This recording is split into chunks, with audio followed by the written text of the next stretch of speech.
Okay, Dreamer, please. Hi guys, welcome back to my channel. Today we're gonna start with the Tower of Trials series. Tower of Trials is open after completing level 100 of Infinite Tower, and each season lasts for 28 days. There are a total of 20 floors. Odd numbered floors are regular enemies, while even numbered floors are all bosses. And based on my career experience, the odd number bosses do not change in sequence and have special achievement bonuses which change each season. Meanwhile, the even-numbered boss floors constantly rotate in random sequence, and sometimes new bosses are added as well. Every floor clear will give you a wishlist banner ticket, so there's 40 here to collect. The other goal of Tower of Trials is to obtain achievement medals by overcoming various buffs on the bosses and debuffs placed on your team. The more challenging you customize your run to be, the more medals you get. And the more medals you get, the more rubies and hero summon tickets you can obtain. And at some milestones, you can also get enhancement stones and also finally a legendary hero. And if you are not sure what to use, you can always see what other players have used to clear the floor along with the buffs and debuffs they picked, and pick the team closest to your account capabilities. But I can say that over time, this page will be filled with many strong players, and as a free-to-play in the Korea server back then, I kind of felt left behind eventually, so I hope this video will help you overcome the trials all the way in time to come.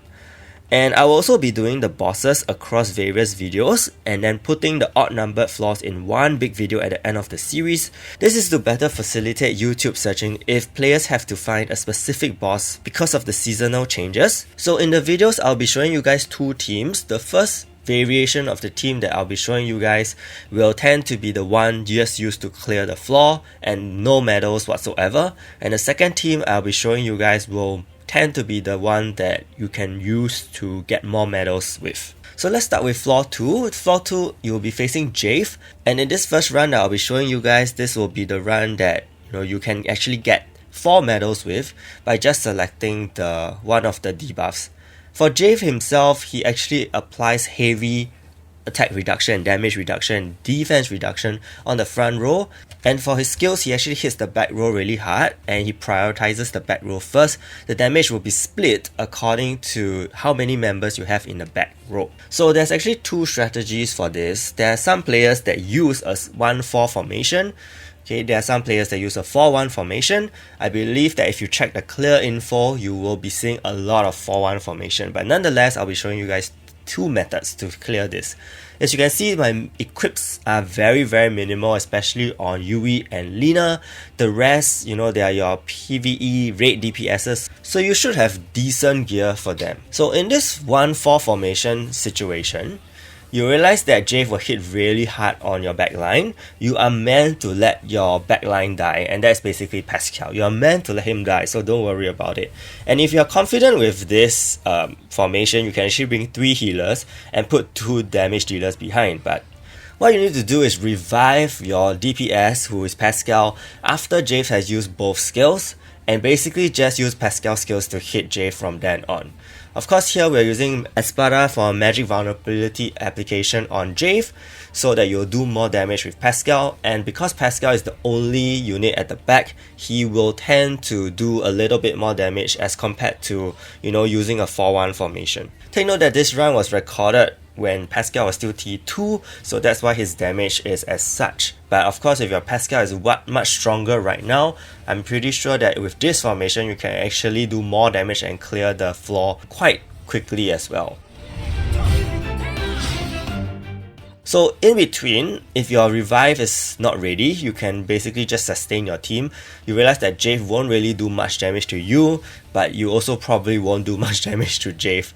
Okay, and this is just about sustaining your front line with Yui and Lina. Unfortunately, you have to use Yui and Evan because of JAVE's stun and burn. So yeah, you can't really use a different healer. Alternatively, if you don't really want to use Espada, you can actually use Karin for more revive and more heals. You can also use, a debuffer like Rachel so that you can land debuffs on defense down, on JAVE, and then this will allow you to do more damage. So when revive is ready, just revive Pascal, but make sure that Jave's skills are on cooldown. Okay, don't revive him in as long as you see the revive being available, because if you revive him at the wrong time, he'll get killed again, and then your run is just gonna extend for a really long time. So I would say that this strat will be a little time consuming. You have to do this within 200 turns. And some people may find that the 4-1 formation is much faster. We will look at that later.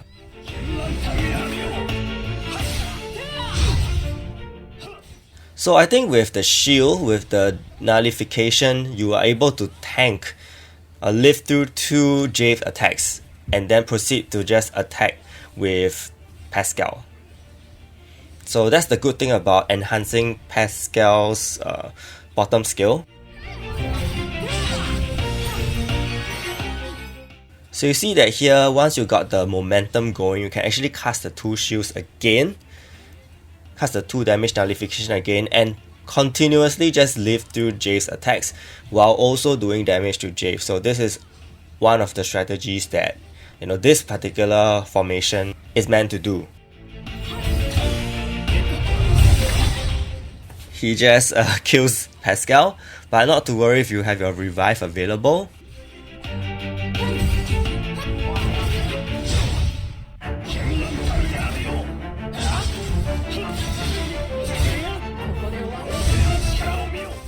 So this is how you clear this floor. 98 turns for 4 medals. Over here, this is another team you can employ. This is basically for 5 medals this time. And we're using Charon here as a secondary healer, so we are placing less emphasis on damage because, after all, Pascal being in a 4-1 formation isn't going to be doing much damage, compared to the 1-4 formation. So if you decide to go with a more defensive approach, that is also possible. Also take note that the pet here has changed from the crit pet to Yonji now for magic increase. You can also use Note as an alternative if you don't want to use Yonji, or if you don't have a Yonji, You realize that Pascal here takes less damage. Of course, he still does take significant damage, but definitely less than when he was alone at the back.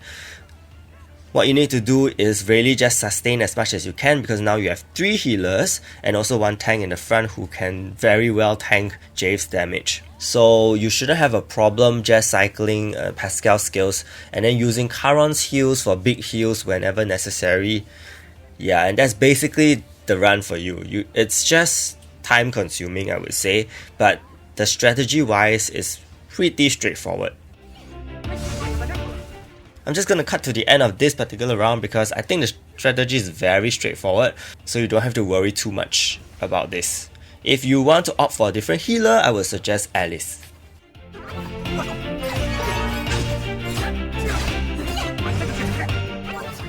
Five medals, easy clear. Next one, we are going to floor 4. For floor 4, you are facing Rook, and in this first particular strategy, we are only going for 1 medal just to get the clear.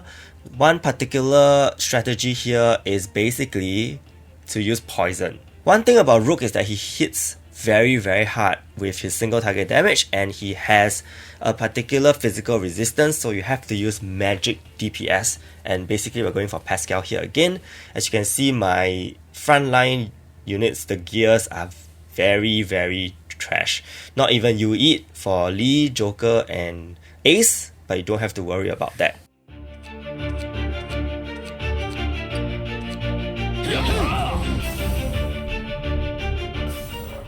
The main thing about this is you actually have to try to get him to hit Ace. Okay, if he hits Ace, then you're fine, because Ace actually has a guts ability, so he will be able to tank the first skill. If not, if he kills anyone else, he will actually do a reset, skill reset, cooldown reset, and then he will just continuously just kill you one by one. This is something you need to take note.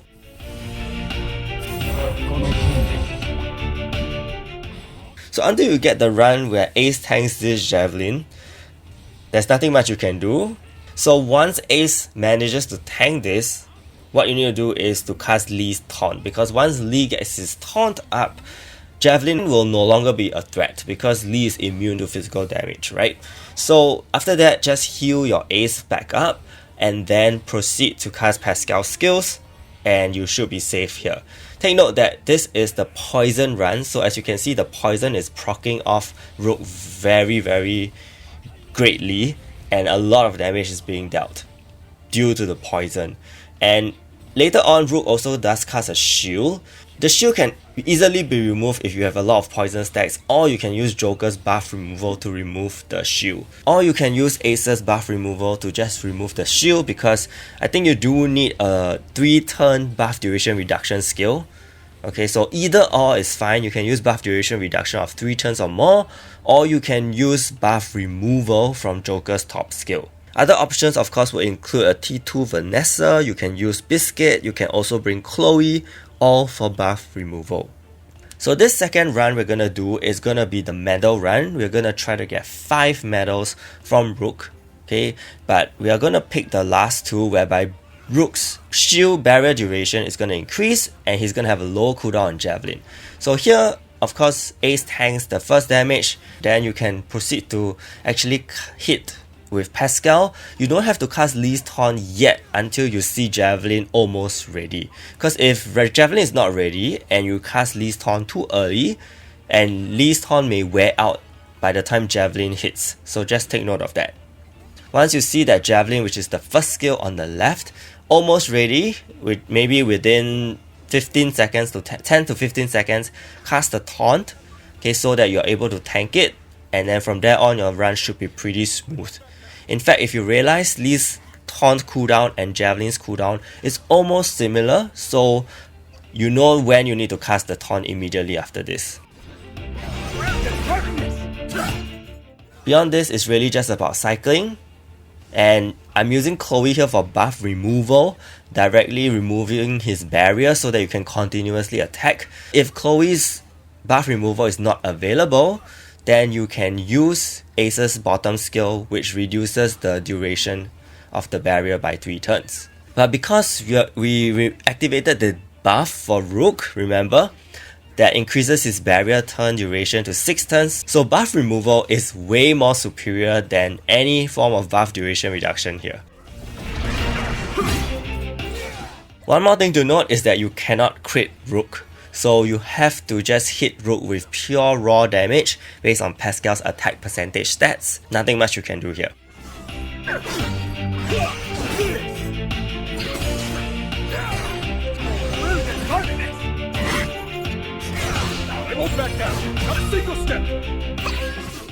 So here, buff removal, you realize that there will be more cooldown on Chloe than the barrier, so unfortunately there will be some lag between in terms of doing damage and removing the shield.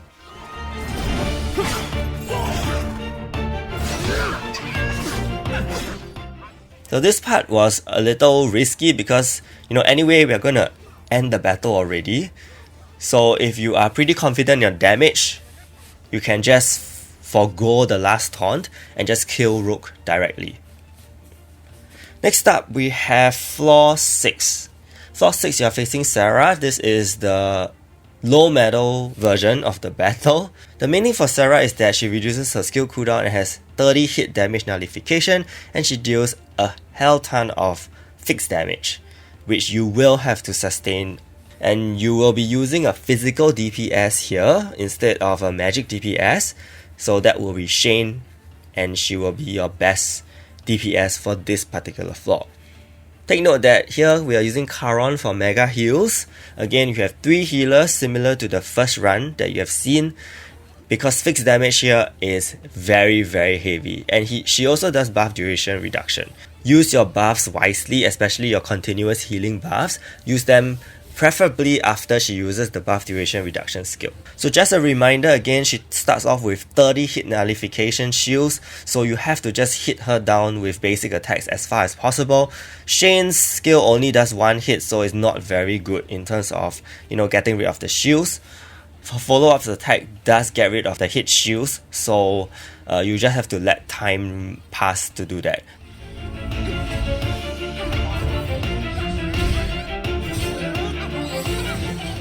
Meanwhile, of course, you want to heal your team as much as possible. As you can see, the heals from Melina, pretty huge even with 4-star gear, 4-star HP gear. So yeah, depending on what gear you're giving your Lina, your Yui, and your Charon, this may affect how well you survive in this particular floor. So once the shields are down, start attacking with Shane. She does, she's not that tanky for SERA, but she does do a lot of damage via fixed damage. So using Evan's shield can also help you mitigate a lot of the fixed damage. And if you find yourself dying, I mean you have about 4 heals, 4 healing skills available on your team, so you shouldn't be too worried about it. Again, there's another recommendation for healers, and that is Alice. Alice is pretty decent compared to Charon.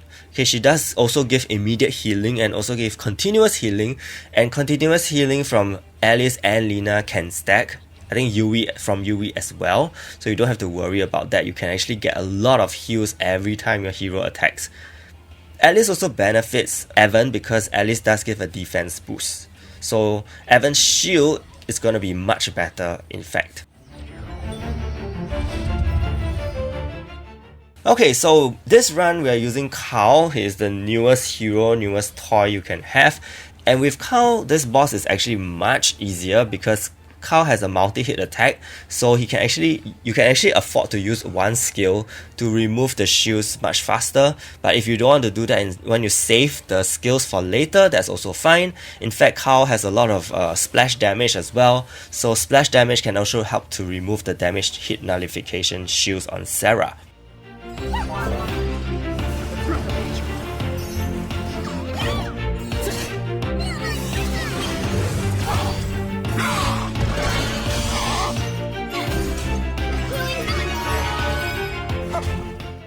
So as you can see, we are finishing the shields. Okay, once the shields are almost done, you can actually just proceed to start hitting her.